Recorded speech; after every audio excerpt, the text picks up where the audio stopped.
নমস্কার বন্ধুরা, গীতাস রুপটপ গার্ডেনে আপনাদের স্বাগত। দেখুন আমার কতগুলো মিলি ফুটেছে।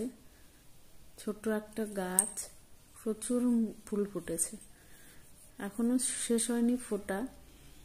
প্রচুর ফুল ফোটে। এগুলোর বিনা যত্নে কেউ যদি বলে 3-4 দিন জল দেব না তাও চলবে, খুব সুন্দর হয়। এত ফুল ফোটে, গাছটা একদম সেই সুন্দর লাগবে কয়েকদিন পর। মাত্র শুরু হয়েছে ফোটা, মানে কম যত্নে কেউ করতে চাইলে এই গাছগুলো করতেই পারে, কিন্তু সাবধান, প্রচুর কাটা।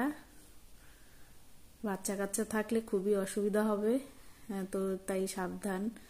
আমার তো ছাদে আছে, দেখুন কি সুন্দর ফুলগুলো। ধন্যবাদ এতক্ষণ আমার ভিডিওটা দেখার জন্য। ভালো থাকবেন সবাই।